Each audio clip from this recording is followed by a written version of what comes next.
Hello बच्चों, जय हिंद। कैसे हैं आप सभी। उम्मीद करता हूं कि आप जहां भी होंगे स्वस्थ होंगे, मस्त होंगे और अपने कार्यों में व्यस्त होंगे। तो चलिए हम इस क्लास में यहां पर सीखने वाले हैं क्लास 9th का अध्याय नंबर 1 का संख्या पद्धति, जो एनसीईआरटी बुक पर आधारित है। इसके पहले हमने प्रश्नावली 1.1 को कवर अप कर चुका है। तो आज की इस क्लास में हम प्रश्नावली 1.2 को देखने वाले हैं। इसके पहले वाले कक्षा में हमने पढ़ लिया था कि वास्तविक संख्या क्या होती है। वास्तविक संख्या क्या होती है, तो हमने यहाँ पर क्या पढ़ लिया था भैया पिछले वाली कक्षा में। तो वास्तविक संख्या हमने वहाँ पे 2 प्रकार की पढ़ी थी। कौन कौन सी? एक तो हमने पढ़ी थी परिमेय संख्या, परिमेय संख्या, और दूसरा हमने पढ़ रखा था अपरिमेय संख्या। अपरिमेय संख्या, परिमेय संख्या क्या होती है भैया? जिस संख्या को हम p/q के रूप में लिख सकते हो, जिन संख्याओं को हम p/q के रूप में लिख सकते हो और q के बराबर 0 न हो, उसे हम क्या कहते हैं? परिमेय संख्या कहते हैं। लेकिन अपरिमेय संख्या किसे कहते हैं? तो जिन संख्याओं को हम p/q के रूप में न लिख पाएँ, जिन संख्याओं को हम p/q के रूप में न लिख पाएँ, उसे हम अपरिमेय संख्या कहते हैं। तो यहाँ पर हम जैसे मान लेते हैं कि अपरिमेय संख्याएं क्या क्या होती हैं। तो हम कोई अभाज्य संख्या लिख लीजिए, अभाज्य संख्या, और उस पर क्या लगा देते हैं? रूट लगा देते हैं। जैसे 2 के हम अंडर रूट लगा दें तो यह हमारा अपरिमेय हो जाएगा। जैसे हम लिख लें अंडर रूट में 5, ये हमारी क्या हो जाती है? अपरिमेय संख्या हो जाती है। और यहाँ पर मान लेते हैं और कोई संख्या, मान लो कि अंडर रूट में 6 है, तो यह भी हमारी क्या हो जाती है? अपरिमेय संख्या हो जाती है। या फिर हम ऐसा कह सकते हैं कि जिन संख्याओं का हम परफेक्ट स्क्वायर रूट न निकाल पाते हो, उसे हम क्या कहते हैं? अपरिमेय संख्याएं कहते हैं। और यहाँ पर हम कुछ ऐसी संख्याएं होती हैं, जैसे हम कोई संकेत हो जाता है पाई हमारा क्या है? अपरिमेय संख्या है, क्योंकि पाई का एग्जैक्ट मान हमें आज तक पता नहीं चला है। लेकिन पाई को हम मान लेते हैं कि 22/7, इस तरीके का हमारा क्या हो जाता है? पाई अपरिमेय संख्या हो जाती है। और एक चीज़ और है कि संख्या रेखा पर उपस्थित सारी संख्याएं, जितनी हम संख्या रेखा पर बैठा सकते हैं, उन सारी संख्याओं को हम वास्तविक संख्या कहते हैं। और वास्तविक संख्या हमारी कितने प्रकार की? 2, एक परिमेय संख्या और एक अपरिमेय संख्या होती है। तो चलिए हम यहाँ पे पहले प्रश्न की तरफ चलते हैं। प्रश्नावली 1.2 के पहले प्रश्न को हल करते हैं। यहाँ पर दिया है कि नीचे दिए गए कथन सत्य हैं या असत्य हैं, कारण के साथ उत्तर दीजिए। अब यहाँ पर देखते हैं पहला प्रश्न क्या है। पहला प्रश्न कह रहा है कि प्रत्येक अपरिमेय संख्या एक वास्तविक संख्या है। तो यहाँ पर हमने क्या लिखा है भैया? देखो, यहाँ पर हमने अभी वास्तविक संख्या को हमने पढ़ा है। तो यहाँ पर हम कह सकते हैं कि जितनी भी परिमेय संख्या होंगी वो क्या होती हैं? वास्तविक संख्या होती है। और जितनी भी अपरिमेय संख्या होती है वह भी क्या होंगी? वास्तविक संख्या होंगी। तो यहाँ पर यही प्रश्न तो कहा है कि प्रत्येक अपरिमेय संख्या एक वास्तविक संख्या है। इसे हमें सत्य है कि असत्य है, इसी को बताना है। तो भैया यहाँ देखो, प्रत्येक अपरिमेय संख्या क्या होगी? वास्तविक संख्या होगी। तो यहाँ पर हमारा उत्तर क्या हो जाएगा? सत्य हो जाएगा। क्या हो जाएगा? सत्य हो जाएगा, क्योंकि अपरिमेय संख्याएं हमारी क्या होती हैं? वास्तविक संख्याएं होती हैं। लेकिन यहाँ पर बोला था कि कारण के साथ स्पष्ट कीजिए या कारण के साथ उत्तर दीजिए। तो हम यहाँ पे कारण क्या लिखेंगे? कारण हमारा हो जाएगा, कारण लिख लेंगे कि प्रत्येक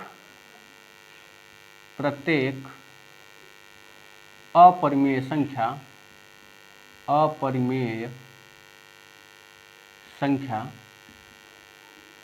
वास्तविक संख्या होती है। वास्तविक संख्या होती है, इतना ही हमें कारण में लिखना था। चलिए अब हम बढ़ते हैं प्रश्न नंबर 2 की तरफ। यहाँ पे 2 नंबर क्या बोला है कि संख्या रेखा का प्रत्येक बिंदु अंडर रूट यम के रूप का होता है, जहाँ यम एक क्या है? प्राकृत संख्या है। अब देखिए, हमें संख्या रेखा पर, अब संख्या रेखा हम एक बना लेते हैं। यहाँ पर हम मध्य बिंदु पर 0 मान लेते हैं और इसके दाहिने तरफ हमारी पॉजिटिव की संख्याएं आती हैं, यानी धनात्मक की संख्याएं आती हैं 2, 3, 4, इसी तरीके से आगे भी जारी रहेंगे। और 0 के आप लेफ्ट साइड में आते हैं तो यहाँ पे हमें ऋणात्मक की संख्याएं मौजूद हो जाती हैं, -1, -2, -3, -4, इसी तरीके से आगे भी जारी रहेंगी। अब देखना भैया यहाँ पर क्या बोला था, रेखा का प्रत्येक बिंदु, यानी इस संख्या रेखा का प्रत्येक बिंदु √m के रूप का होता है।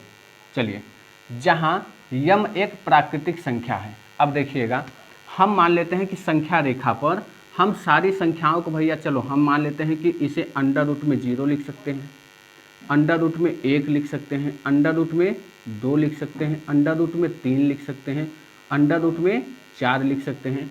तो यहाँ पर ध्यान रखिएगा कि संख्या रेखा का प्रत्येक बिंदु √m के रूप का होता है, जहाँ m एक प्राकृतिक संख्या है। इस साइड पर भी आप आइए तो यहाँ पे -1 का √ लगाएंगे, -2 का √ लगाएंगे और -3 का √ लगाएंगे।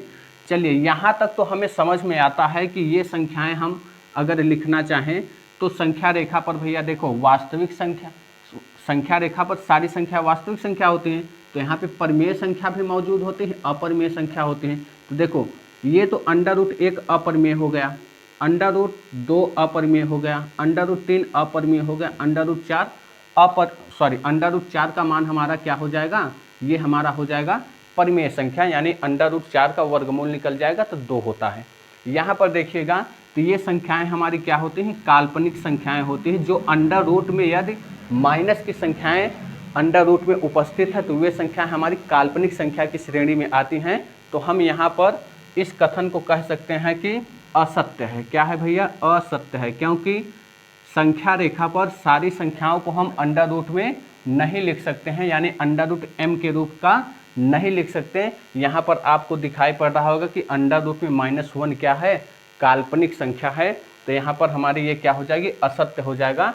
तो कारण हम क्या लिख सकते हैं, कारण यहाँ पर कारण यही लिख सकते हैं कि संख्या रेखा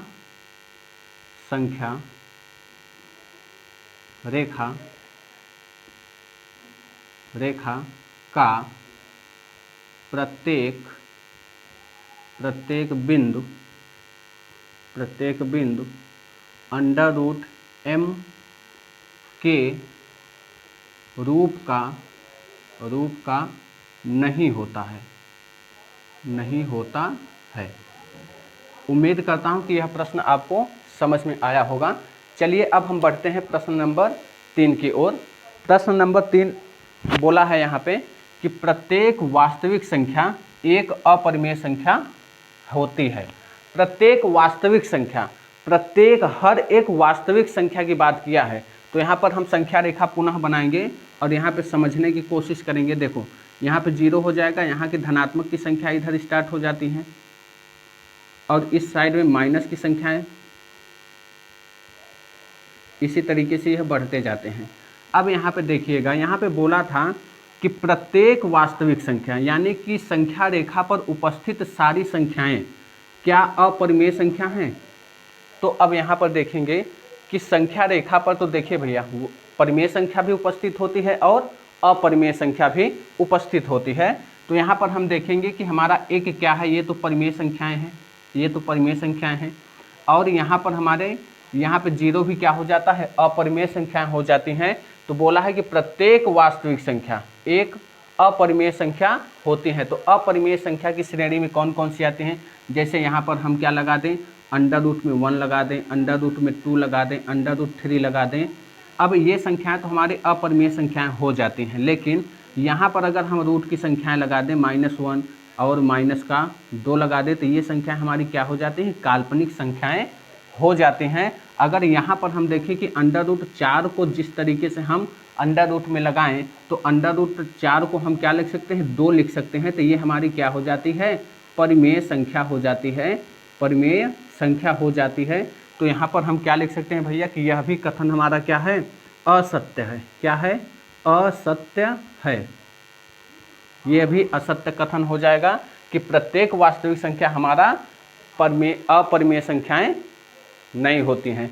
तो यहाँ पर हम क्या कहेंगे भैया कि प्रत्येक वास्तविक संख्या अपरिमेय नहीं होती हैं। जितनी भी वास्तविक संख्याएं हैं वो हमारी सारी की सारी अपरिमेय संख्याएं नहीं होती हैं। तो यहाँ पर हमारा कथन क्या हो जाएगा, असत्य हो जाएगा। ये कारण अगर लिखना चाहेंगे हम तो कारण भी लिख लीजिए यहाँ का। तो यहाँ पर हम लिखेंगे कि प्रत्येक वास्तविक संख्या अपरिमेय नहीं होती हैं। प्रत्येक वास्तविक संख्या अपरिमेय नहीं होती हैं। इतनी सी बातें हमें यहाँ पर कारण के साथ में हम सारे प्रश्नों का उत्तर दे लिया। चलिए हम बढ़ते हैं अब हम अगले प्रश्न की तरफ। तो यहाँ पे प्रश्न नंबर 2 बोला है कि क्या सभी धनात्मक पूर्णांकों के वर्गमूल अपरिमेय होते हैं?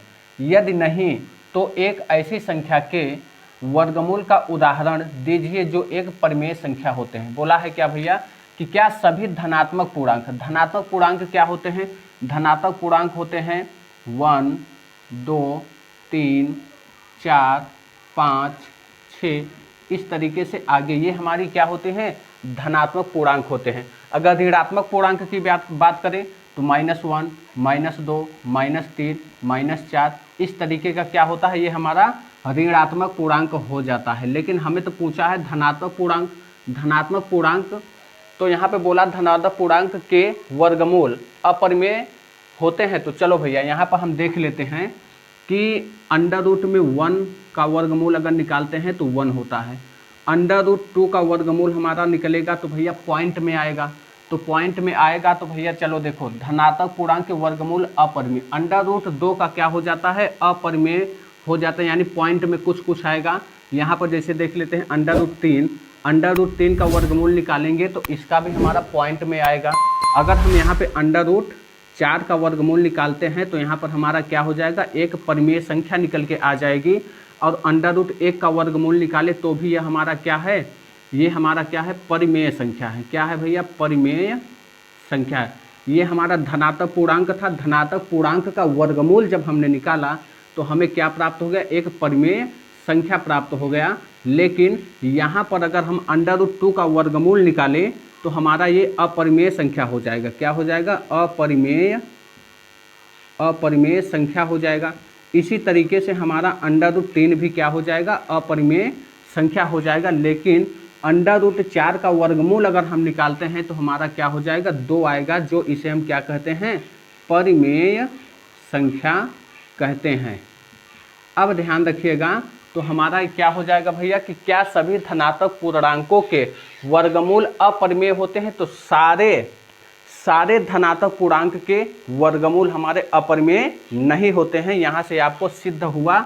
हम जबकि 4 ही अंक लिखे थे और यहाँ पर देखेंगे तो ये हमारा परिमेय संख्या हो जाता है, ये भी हमारा परिमेय संख्या हो जाता है। तो हर एक धनात्मक पूर्णांक अपरिमेय नहीं होता है, यहाँ से यही सिद्ध होता है। तो यहाँ पर हम क्या कहेंगे कि यह कथन क्या हो जाएगा, असत्य हो जाएगा।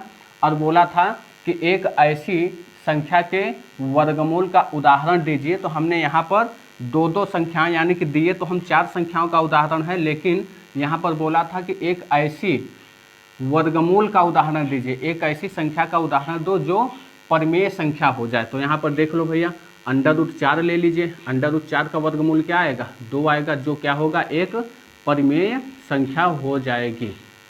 आई होप कि यह सवाल यानी यह प्रश्न आपको अच्छी तरीके से समझ में आया होगा। चलिए हम बढ़ते हैं अगले प्रश्न की तरफ।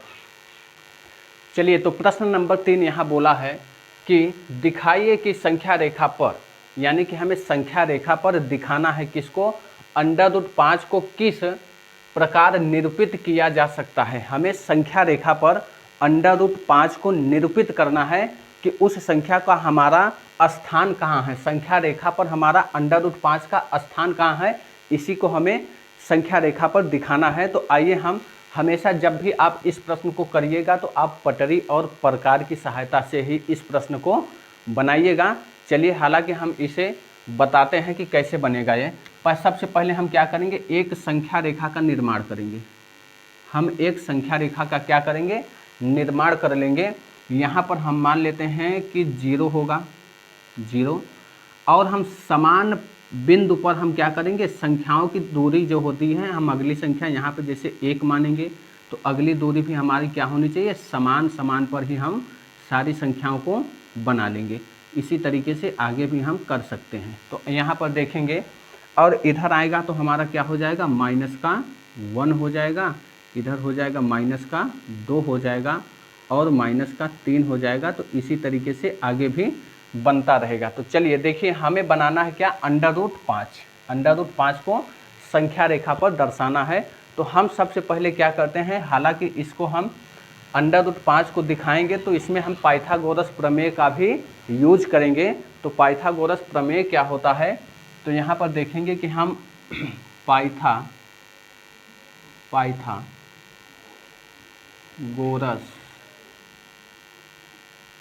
प्रमेय से, तो यहाँ पे हमें सबसे पहले √5 बनाना है। तो √5 को हम ऐसी दो संख्याओं का यूज किया जाए जिससे हमारा √5 क्या हो जाए, प्राप्त हो जाए। तो चलिए हम यहाँ पे बनाने की कोशिश करेंगे कि यहाँ पर मान लेते हैं कि आपके पास √5 बनाना है। तो हम करेंगे क्या, एक ऐसी हम समकोण त्रिभुज बना लेते हैं। क्या बना लेते हैं भैया, समकोण त्रिभुज। और पाइथागोरस का प्रयोग कहाँ होता है भैया, समकोण त्रिभुज में ही होता है। तो हम यहाँ पर आधार को मान लेते हैं, आधार को हम मान ले 2। आधार को कितना मान लेते हैं, यहाँ पर हम इसे 2 मान लें और इस रेखा को 1 मान लें। इस रेखा को हम 1 यानी लंब को हम मान लेते हैं 1 और आधार को मान लेते हैं 2। इसे नाम दे देते हैं A, B और C। और यहाँ पर जानते हैं आप कि जब एक लाइन पड़ी होती है और एक लाइन खड़ी होती है तो वहाँ पे 90 डिग्री का कोण बन जाता है। और जहाँ पे 90 डिग्री का कोण बन जाता है वहाँ पर हम पाइथागोरस प्रमेय का यूज कर सकते हैं। तो हमारा पाइथागोरस प्रमेय क्या होता है, कर्ण का स्क्वायर बराबर लंब का स्क्वायर और प्लस में क्या होता है, आधार का स्क्वायर हो जाता है। यहाँ पर देखो आधार आपको पता है कितना, 2, तो हम आधार के स्थान पर 2 का स्क्वायर रख देंगे, प्लस में लंब के स्थान पर 1 का स्क्वायर रख देंगे। तो यहाँ पर हमारा क्या हो जाएगा, कर्ण का स्क्वायर हो जाएगा, कर्ण का स्क्वायर। अब यहाँ पर देखेंगे हमारा कर्ण का स्क्वायर बराबर 1 का स्क्वायर 1 होता है और 2 का स्क्वायर हो जाता है 4। तो हमारे पास क्या हो गया, 4 और 1 5 आ जाएगा। यहाँ पर हमारा कर्ण के स्क्वायर बराबर क्या आ गया, कर्ण के स्क्वायर बराबर हमारा आ गया 5। तो हम जब स्क्वायर यहाँ से हटाते हैं तो वहाँ पे रूट चढ़ जाता है। तो कर्ण बराबर क्या आ जाएगा, कर्ण बराबर हमारा आ जाएगा 5। यानी कहने का मतलब है √5 आ जाएगा। यानी कहने का मतलब है कि √5 प्राप्त करने के लिए हमें दो संख्याओं की आवश्यकता पड़ी, एक तो 2 और एक 1 मान लेते हैं। तो चलिए हम यहाँ पे हम संख्या रेखा पर इसे बनाएंगे कि √5 की स्थिति कहाँ होगी। तो यहाँ पे हम सबसे पहले क्या करेंगे, 0 से आधार देखिएगा भैया, आधार कितना है 2, तो हम यहाँ 0.1 मान लेते हैं।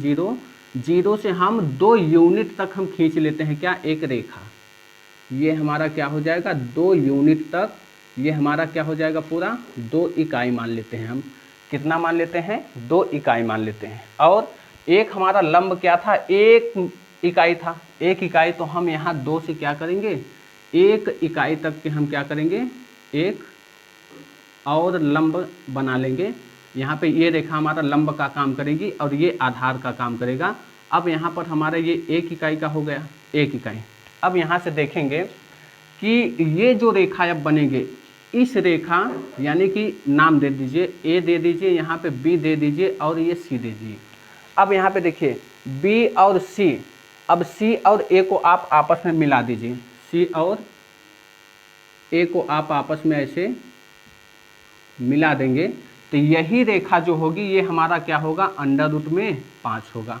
तो आप करेंगे क्या, आप लेंगे प्रकार को आप A के बिंदु पर रखेंगे ऐसे और इस C की दूरी को मिला लेंगे।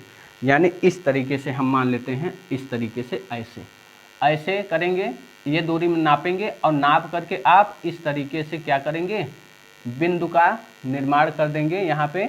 यानी कि ये जो आपका रेखा बना, ये वाली, ये दूरी और ये दूरी, ये जो आपका यहाँ से आएगा ये इस तरीके से यहाँ पर जो मिलेगा यही बिंदु आपका √5 हो जाएगा। तो यानी हम यहाँ से यानी कि ए, इसके एक और नाम इसको दे दीजिए, CD नाम दे दीजिए, ये क्या हो जाएगा D, यानी A और C, AC के बराबर में A और D, AD हमारी क्या हो जाएगी, बराबर हो जाएगी। क्योंकि देखो A और C की दूरी जितनी होगी वही दूरी क्या होगी, A और D बिंदु तक की दूरी होगी। तो यहाँ पर हमारा क्या हो जाएगा, अंडर रूट में ये वाला हमारा 5 हो जाएगा। तो हम संख्या रेखा पर क्या कह सकते हैं भैया कि ये वाला बिंदु जो होगा ये बिंदु आपका √5 होगा, ये हमारा √5 हो जाएगा। उम्मीद करता हूँ कि यह प्रश्न आपको अच्छे ढंग से समझ में आया होगा।